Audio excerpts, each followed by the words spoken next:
Friday, and that means we have one of the most contentious conversations that we have ever had. So yesterday on social media, Okay. I was asking, why do men go in for side chicks?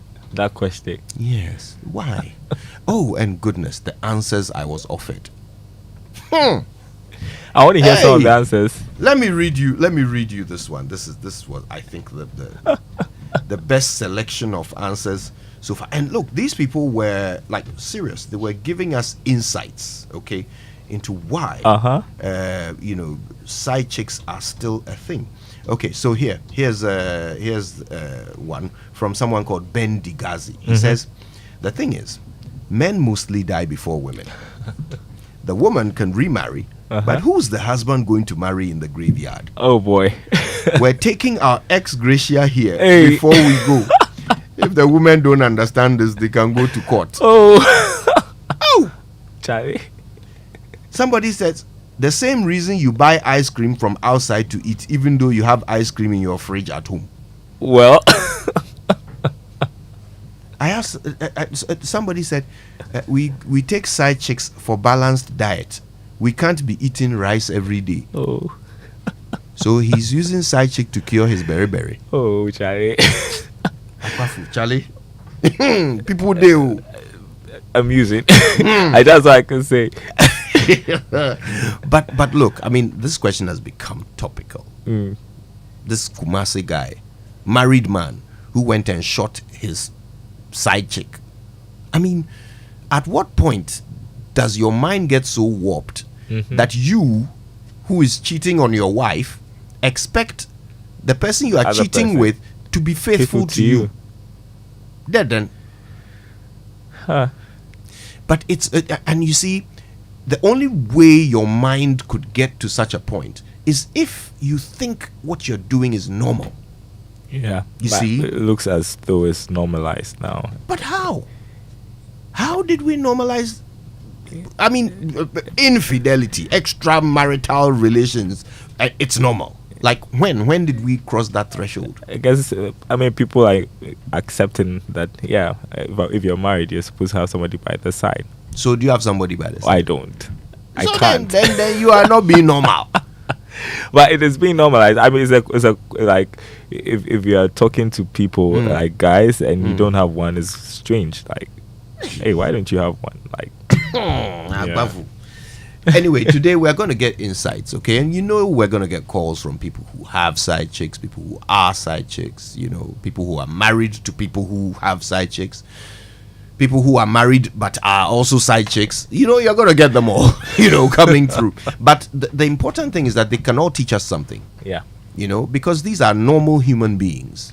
They are not, demons. They are normal people who have found themselves in this situation, and I want to know why. I want to know what the reason is, what has led us here, and why we all seem to think it's okay. You know? So that's to come. But first, let's be grateful for the 6 a.m. news. It was brought to us by Total Energies. Total, we go the extra mile for you. Absa Bank Ghana Limited, helping you find a way to get things done. And Millennium Insurance, your trustworthy partner. For the Joy Business Report, all our thanks go to Glyco Life Travel Insurance. Glyco, we cushion you for life.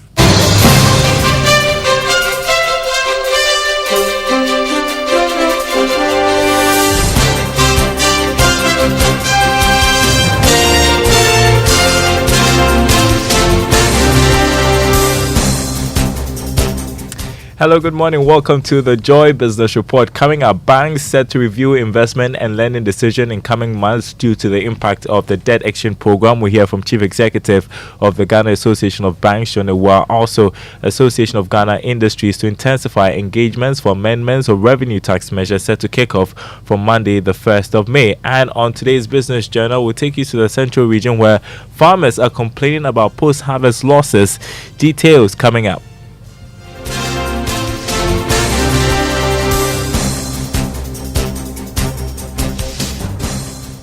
Happy Friday, everyone. My name is Daryl. Kwawu. Thanks for being with us this morning. Banks will soon take steps to review their investment and lending decisions. The move has been influenced by the negative impact of the debt exchange program, which has resulted in some banks posting record losses for the year 2022. This may also affect investments in government bonds. Chief Executive of the Ghana Association of Banks, John Ewa, disclosed this on PM Express Business Edition. The environment, of course, may not be very good for aggressive lending. Where aggressive is? I mean, where, businesses are freely offering loans, and because you need to really look at the credit environment. What is the effective demand in the system? We just had reports that the ports, there's even, of course, there's a slowdown in importation, which means that perhaps it is occasioned by the lack of demand. And because people's disposable incomes have been wiped off by inflation and other price adjustments. So it is possible that the demand for even the loans may not be there per se.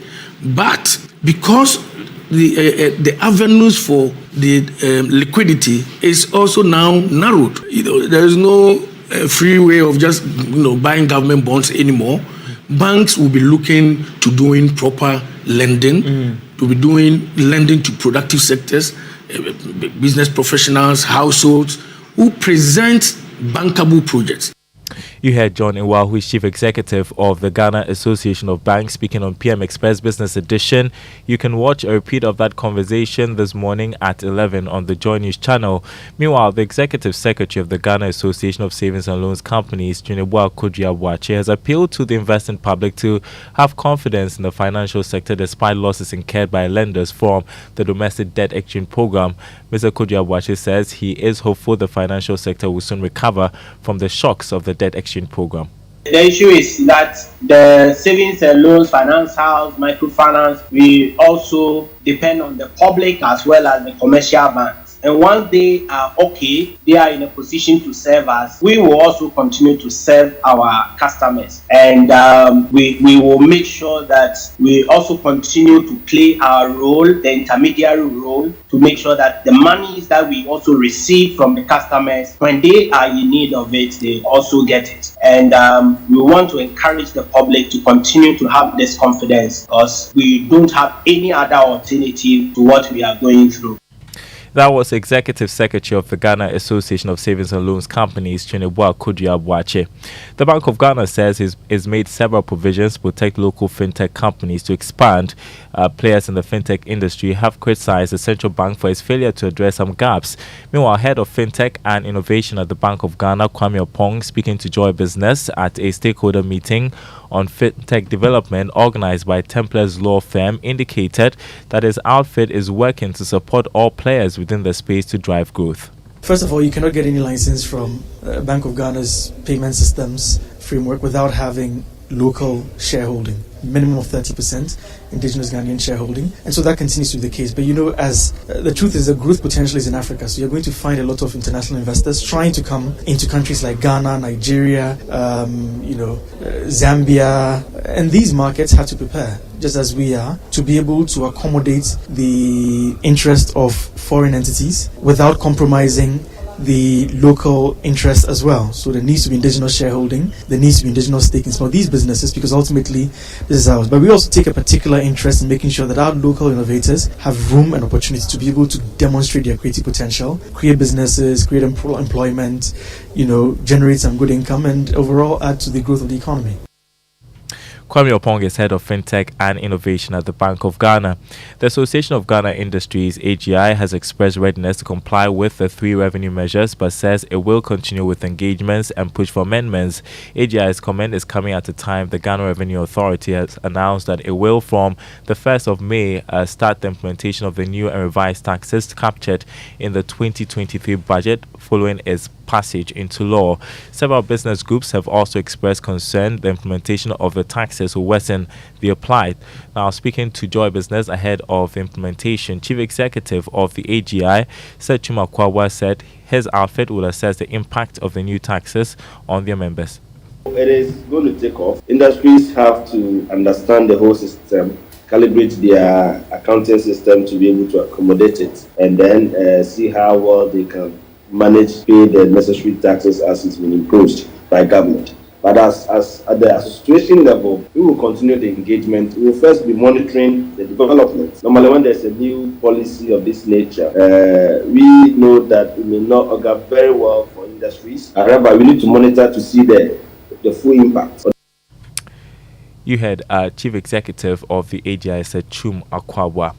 Cement of Ghana Limited, producers of cement, has launched a new cement product called the Kintinka Cement on the market. According to Director of Sales and Marketing, Joseph Kobna Abo, the new product is strong in nature and designed to withstand all weather conditions.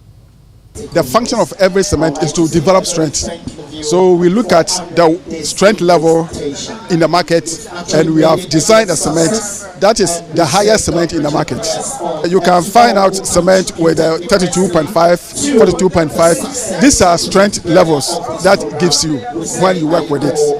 So the current cement Kintinka, which is 52.5, tells us that we have come out to the cement with the most highest strength in the system. That was Director of Sales and Marketing at Cement of Ghana Limited, Joseph Kwabnabo. Now, next, our business journal, we want to take you to the central region where farmers in the Komenda Edina Eguafu Abim district are complaining about the lack of ready market for their farm produce. According to them, this is leading to an increase in post-harvest losses within the district. Here's James Ishan with our report this morning. All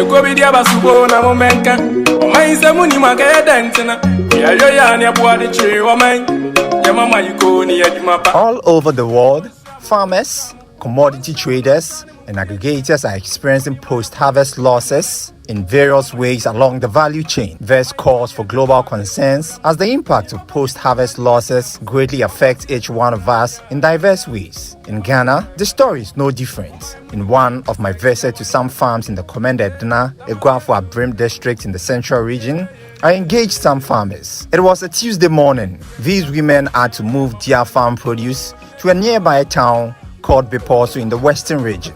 They walked for several kilometers while transporting their produce from their farms. Cassava is what Mame Mansa sells. She's been at the market for close to 3 hours. The buyers come and leave without purchasing. She tells the buyers leave with various excuses.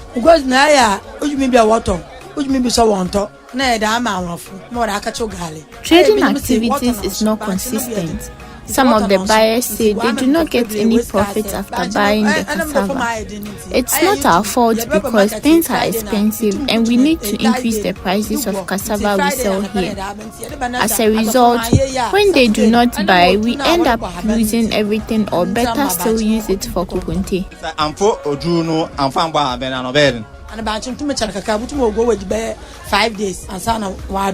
The situation is same for Mami Ekuba. Due to the high cost of her garden eggs, the customers frequently complain to her. She explains she had to do this in order to make some money off the items she sells. The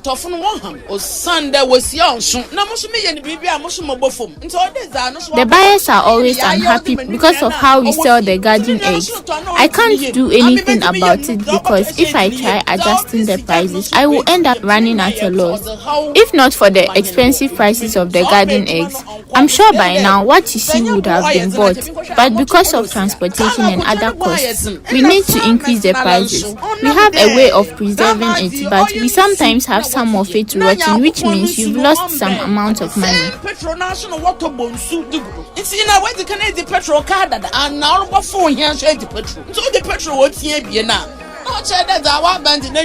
In January 2023, a new report published by the Danish Embassy indicates that the value of food losses and waste in Ghana estimated 1.9 billion per annum. According to Paul, a peasant farmer, the outlook of post-harvest losses in Ghana does not look good for the sector. We only get loans from this, I think, microfinance banks. Sometimes, unless you are a saver there, if you don't save there, you will not get any loan from this microfinance. And with our banks, because I'm a farmer, I'm not on payroll, and so if you are in to get a loan, they will tell you don't save there, and so they are not going to give you. I see them because we are peasant farmers. We are not like on a large scale or even companies, and so we are not getting any loan from banks. According to a 2016 study, Ghana lost about 318,000 514 tons of maize annually to post-harvest losses, and this makes up 18% of the total stock of maize produced in Ghana. In 2018, Ghana's losses of cereals were valued around $141.12 million, and that is more than 680.19 million Ghana cedis, using that year's average exchange rate of $1 to 4 cedis 82 pesos. For Joy Business, James Eshen.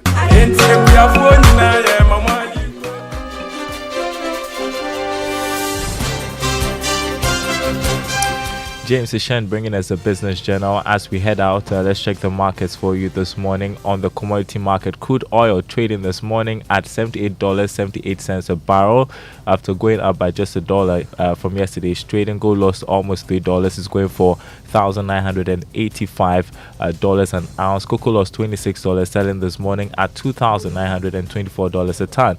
And on the currency market, the cedi going for 12, the dollar going for 12 cedis 5 pesos on the forex or retail market. The pound going for 14 cedis 90 pesos, and the euro selling at 13 cedis 5 pesos. More news on our website, myjoyonline.com/business. My name is Daryl Kwawu. Thanks for listening.